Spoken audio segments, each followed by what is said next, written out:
하나님 말씀 로마서 7장 14절부터 25절까지 말씀 우리 함께 읽도록 하겠습니다.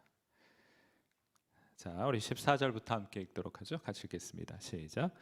우리가 율법은 신령한 줄 알거니와 나는 육신에 속하여 죄 아래에 팔렸도다. 내가 행하는 것을 내가 알지 못하노니 내가 원하는 것은 행하지 아니하고 도리어 미워하는 것을 행함이라. 만일 내가 원하지 아니하는 그것을 행하면 내가 이로써 율법이 선한 것을 시인하노니 이제는 그것을 행하는 자가 내가 아니요 내 속에 거하는 죄니라. 내 속 곧 내 육신에 선한 것이 거하지 아니하는 줄을 아노니 원함은 내게 있으나 선을 행하는 것은 없노라. 내가 원하는 바 선은 행하지 아니하고 도리어 원하지 아니하는 바 악을 행하는도다.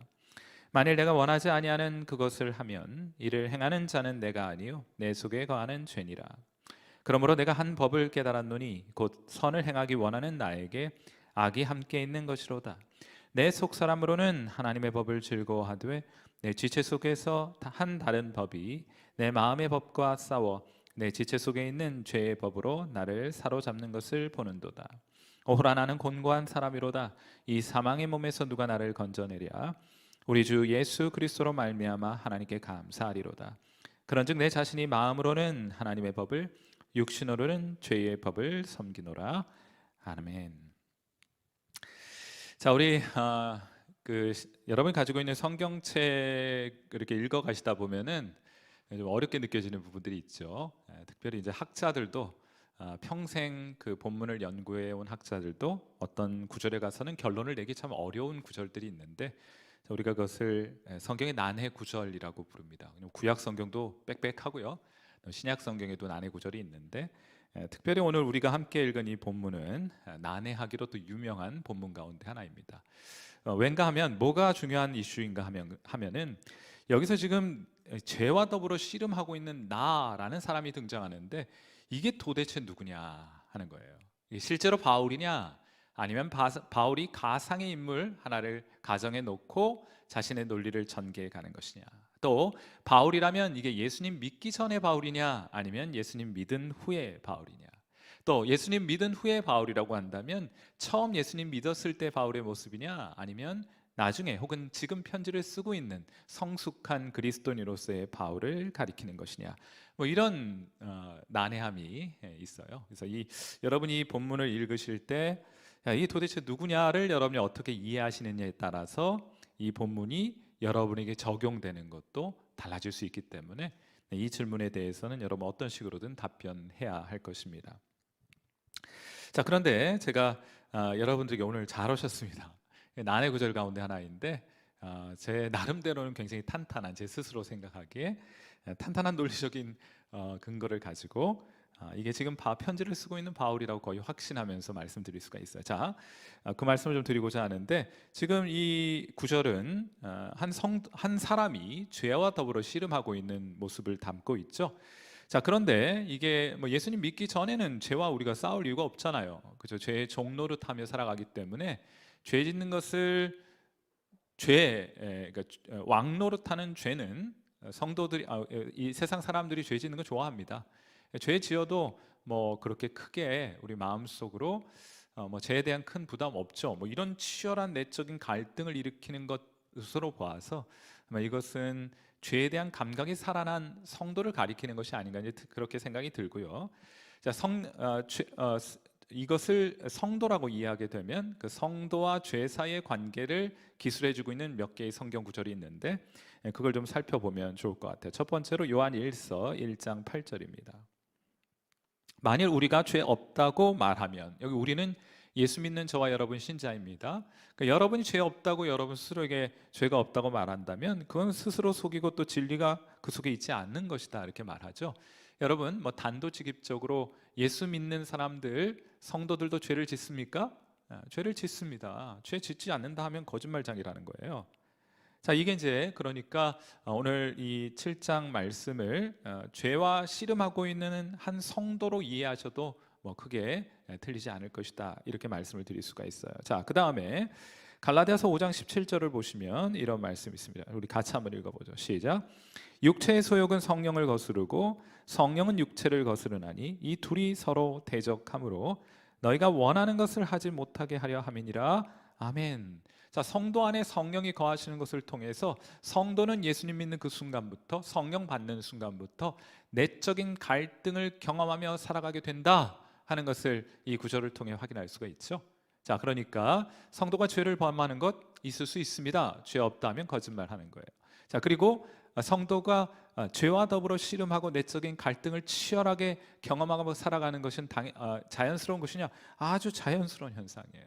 이게 없는 게 문제이지, 이거 가진 것은 오히려 여러분이 건강하게 신앙생활하고 있고 여러분 안에 성령의 음성이 아직까지 들리고 있다는 것을 뜻해 주는 것이니까, 이것은 굉장히 추천할 만한 일은 아니어도, 죄 때문에 발생한 갈등이기 때문에 추천할 만한 사항은 아니어도 그냥 있는 그대로의 모습을 놓고 보자면 매우 건강하게 신앙생활하고 있는 것이다, 이렇게 말할 수가 있어요. 이제 남은 질문은 하나인데, 자, 그러면 이게 지금 이 죄와 더불어서 이렇게 치열하게 씨름하고 고민하고 있는 오호라 나는 곤고한 사람이로다 하면서 외치고 탄식하고 있는 이 인물이 사도 바울이 예수님 믿은 초기의 모습이냐, 아니면은 지금 많이 성숙을 이루고 선교하고 많은 영혼들을 주님께로 인도하는 사도 바울의 현재의 모습을 담고 있는 것이냐는 질문만 남게 되는데, 저는 그 결정적인 단서가 디모데전서 1장 15절에 소개가 되어 있다고 생각해요.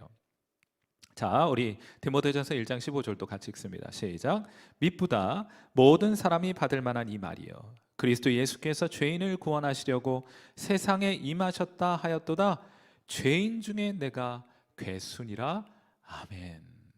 내가 괴수였노라 이렇게 하지 않고 죄인 중에 내가 괴순이라 하고 말해줘요. 여러분, 저는 이게 결정적인 증거라고 생각합니다. 왜냐하면은 디모데전서는요, 사도 바울이 쓴 서신서들 가운데 가장 나중 시대에 쓴 서신서예요. 거의 순교하기 전에 1, 2년 전에 쓴 서신입니다. 자, 그러니까 이 땅에서 사도 바울이 가장 영적으로 성숙했다고 말할 수 있는 지점의 고백이 뭔가 하면 죄인 중에 내가 괴수다 하고 고백하는 거예요.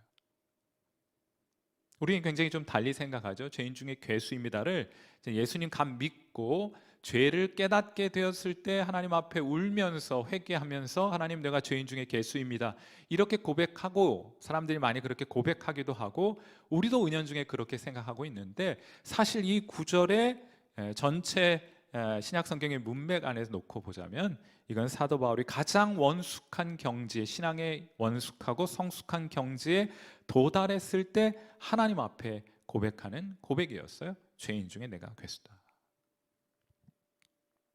여러분, 예수님 믿기 전은요, 예수님 믿기 전에 우리도 양심의 가책 같은 것을 느낍니다. 그렇죠? 그런데 예수님 믿기 전에 우리는 어떤 공통적인 특징이 있냐면, 내가 비록 이런 연약함이 있고 이런 약점이 있고 이런 부끄러운 일들이 있음에도 불구하고 그래도 다른 사람보다, 전원보단 내가 낫지 않은 의식이 있어요. 그렇지 않습니까? 전원보다 내가 나아요. 내가 좀 그렇게 부족하고 완전하고 완벽하지는 않지만 그래도 전원보단 내가 낫다는 의식을 가지고 있어요. 이게 여러분, 이것은 이 죄가 상대적인 가치로 경험되는 사람들, 그러니까 예수님 믿기 전에 나타나는 현상들이에요. 혹은 이제 예수님 간 믿고 아직 이 신앙의 그 본류와 또 깊은 의미에 대해서 아직 깨닫지 못했을 때 일이고, 실제로 우리가 예수님 믿고 우리가 연약함이 있고 죄악이 드러나고 할 때 상대방도 물론 그런 게 있겠지 하는 생각은 있지만 그 사람보다 내가 더 죄인이다 하는 의식을 가지게 돼요. 이게 참 신기한 신앙의 현상이 아니겠습니까? 여러분도 그런 거 있지 않아요? 물론 저 사람도 혹은 저 형제도 저 집사님도 연약할 거야. 그 사람 연약하고 당연히 그런 연약함이 드러나면 우리가 때로는 불쾌하기도 하고 흥분하기도 하죠. 그런데 곰곰이 내 자신을 들여다보면 난 더 죄인이에요. 이 고백이 사도 바울의 말년에, 이 세상에서의 순교 직전에 디모데에게 쓴 서신서에서 내가 죄인 중에 괴수입니다 하고 현재 시제로 기록하고 있다는 점은 매우 주목해 볼 장면이라고 생각합니다. 오늘 본문 속, 그러므로 결론적으로 나라는 것은 매우 성숙한, 또 신앙의 모본이 되는 크리스천의 모습이라고 보셔야 하는 거예요. 여러분, 신앙적으로 성숙하다는 것은 죄에 대해 더욱 민감해졌고 더욱더 고통하는 내면을 가진 사람인 것을 의미하는 겁니다. 이게 사도 바울의 모습이라니까요. 선교사 사도 바울의 오늘의 고백이에요. 자, 7장 24절 말씀 보세요. 오호라 나는 곤고한 사람이로다. 이 사망의 몸에서 누가 나를 건져내랴 하고 탄식하는 것이 영적인 거장 사도 바울의 고백인 것입니다. 여기 곤고한 사람이로다 하는 것은 배가 난파돼 가지고 이제 망망대해 배가 파손됐어요. 그래서 이제 그 나무 조각 하나 붙들고 있는 그런 심정인 상태가 여기 지금 파산된 상태라고 하는 거거든요.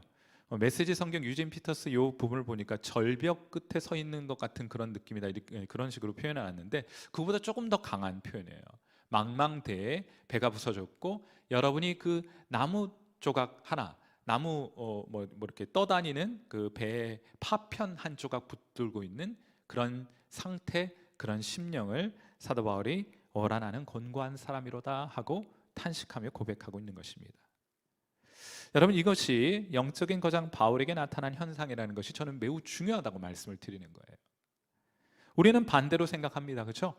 예수님 처음 믿을 때는 막 은혜 받아서 죄인됨에 대한 깊은 각성도 있고 눈물 콧물 회개하면서 하나님 앞에 흘렸다 이렇게 생각하잖아요. 그리고 신앙이 점점 성숙해져 갈수록 이런 현상들은 적어지고 점점 평안이 가득한 그런 상태가 되는 것이라고 말하고 있는데 성경은 전혀 다른 입장을 취하고 있는 거예요. 영적으로 더욱더 성숙해 갈수록 우리의 죄인됨에 대한 깊은 각성이 있는 것이고 날마다 하나님 앞에 오호라 나는 곤고한 사람이로다 하고 탄식하는 심령을 가지게 된다는 것이, 제가 이제 이런 결론을 7장을 통해서 얻게 되면 우리가 이런 결론에 도달하게 되는 거예요. 생명 현상의 본질은 여러분 우리가 영원한 생명을 가졌다는 것은 반응하게 되었다는 것을 뜻하는 거거든요. 생명 있는 것은 반응합니다. 저는 아주 그것과 관련된 굉장히 직접적인 체험이 하나 있는데, 저는 우리 이제 미국에서 저희 아내가 이제 임신을 했는데 갑자기 입덧이 사라진 거예요. 입덧이 굉장히 심해서 임신 기간 내내 입덧을 하는데 입덧이 심하다가 그만 입덧이 어느 순간부터 느껴지지 않는 그런 상황이 되었습니다. 병원에 가봤더니 아이가 유산이 되었다는 것을 알게 되었어요. 제가 이제 그것을 보면서 생명을 가지면 반응을 드러내게 된다라는 것과 관련해서는 그때 장면이 자꾸 떠오르는 거예요. 생명이 더욱 풍성해질수록 더욱 민감해지게 되는 겁니다. 우리가 영적으로 더욱더 풍성한 생명을 누리고 있다는 것의 증거는 우리가 영적인 것에 더욱더 민감해졌다는 것을 뜻하는 거예요. 하나님 말씀에 민감해지고 또 우리가 성령에 대해서 민감해지고 또 하나님에 대해서 그 성경을 통해 선포되는 하나님께 내가 민감해져요. 하나님이 내게 이런 말씀을 주시는구나. 내 마음속에 도전도 되고 열정도 일으켜지고 하나님을 향한 선한 의지를 가지기도 하고 또 죄에 대해서 깊이 아파하는 현상들이 나타나는데 그것이 생명을 가진 건강한 사람들에게 나타나는 특성이라고 말할 수 있는 것입니다. 오늘 질문은 여러분에게 이런 생명의 현상들과 증상들이 풍성히 나타나고 있는가 하는 거예요. 여러분 오늘도 영혼의 통증을 가지고 이 자리에 앉아 계십니까? 여러분은 신음하고 있습니까? 여러분은 죄로 인하여 하나님 앞에 탄식하고 있습니까? 여러분의 심령은 깨어진 채 오늘 이 자리에 앉아 계십니까? 하는 거예요. 하나님을 향한 말씀을 듣고 하나님을 향하여 도전도 가지고 열정도 가지고 의지와 결단하는 그런 내적인 어떤 실제가 여러분 안에 이렇게 만져지고 있느냐. 어느덧 이런 내적인 실제가 점점 우리에게서 사라져 가고 있는 것은 아닙니까? 물론 그런 것들은 양심적인 사람들, 예수님 믿지 않는 양심적인 사람들도 그런 통증, 아픔을 느끼기도 하죠. 내가 왜 이런 일들을 했을까 하고 자책하기도 합니다. 왜냐하면 하나님께서 우리 안에 자연법을 새겨 놓으셨기 때문에 그건 일반 사람도 그렇고 또 예수님 믿는 사람도 비슷한 경험들을 가지게 돼요. 그러나 강도에 있어서는 이 세상 사람들이 느끼는 그 영혼의 통증과 탄식하고는 성도들이 가지고 있는 영혼의 통증과 탄식하고는 비교할 수가 없는 거예요. 그리고 또 또한 결정적으로 차이가 드러나는 것이 이제 비슷한 증상을 갖습니다. 아파요. 그리고 양심의 가책도 느끼기도 하고 또 그 때문에 자기를 책망하기도 하죠. 그런데 예수님 믿는 사람과 그렇지 않은 사람의 또 다른 결정적인 차이가 뭔가 하면은 크리스천은요, 저와 여러분은 그렇기 때문에 영적으로 아프고 탄식하고 하나님 앞에 죄 때문에 스스로 그 죄 때문에 아파하고 또 통증을 느끼고 탄식하는 것은 비슷하게 느낄 수 있을지만 예수 믿는 사람들은 그렇기 때문에 어떤 선택을 내리게 되는데 그것이 결정적으로 이 세상 사람들과 차이를 가져오게 됩니다. 자, 로마서 7장 24절과 25절 우리 같이 한번 이 말씀 읽겠습니다. 시작. 오호라 나는 곤고한 사람이로다. 이 사망의 몸에서 누가 나를 건져내랴. 우리 주 예수 그리스도로 말미암아 하나님께 감사하리로다. 아멘. 이 통증을 안고 그 자리에 무너져 내리는 것은 이 세상 사람들이 하는 선택이고, 그 통증을 안고 그 통증 때문에 그 통증을 치유해 주실 수 있는 그리스도께로 나아가는 것은 예수 믿는 사람들의 모습인 거예요. 오늘 이 시간 우리 함께 기도할 때 우리 이렇게 한번 기도해요. 하나님, 이 영생을 가진 사람들의 모습이 우리 안에 회복될 수 있도록 죄에 대해서, 하나님의 말씀에 대해서 더욱더 민감한 마음을 우리에게 허락해 주시기를 위해서 우리 하나님 앞에 기도하도록 하고요. 또 그리하여 생명의 능력이 회복되고 우리 안에 영적인 활력이 좀 살아날 수 있도록, 더 민감해질 수 있도록, 우리 더 아파할 수 있도록, 더 감사할 수 있도록 그렇게 하나님 앞에 기도했으면 좋겠고, 그리하여 더욱더 그리스도를 의지하고 하나님으로 인하여, 그리스도로 인하여 감사하는 여러분 심령 되도록, 또 우리 교회가 그 외 다른 것에 이 세상 것에 민감해 하는 것이 아니라 뭐 올랐다 뭐 내렸다 이런 것 때문에 민감해 하는 것이 아니고 하나님을 향하여 민감한, 죄를 향하여 민감한 그런 성도가 될 수 있도록 교회가 그런 영적인 활력을 누리고 경험하는 교회가 될 수 있도록 우리 이 시간 함께 여러분 자신을 위해서와 또 교회를 위해서 기도하는 시간 갖도록 하겠습니다. 기도하겠습니다. 살아계신 하나님 아버지, 오늘 이 저녁 우리를 이 자리, 또 기도의 자리에 불러주셔서 감사합니다. 우리 하나님께서 우리 심령 가운데 거룩한 성령을 허락해 주셨고, 우리 이 땅을 살아가는 동안 끊임없이 우리의 육신의 정욕과 또 성령의 소욕이 서로 충돌을 일으켜 우리로 깊은 갈등 경험하며 살아가게 하셨습니다. 그 갈등을 통하여 우리가 주님의 길을 분별하고 우리의 욕망과 욕정의 정욕에 이끌려 살아가는 인생이 아니라 성령의 거룩한 인도하심을 따라 살아가는 하나님 나라의 거룩한 백성 되게 해주셨으니 감사합니다. 하나님, 그런데 어느덧 우리가 신앙생활 참 오래 지속해 가면서 어느덧 이런 민감함들이 우리 가운데 점점 희미해져 가고 사라져 가게 되는 것들 보고 안타까운 마음을 갖습니다.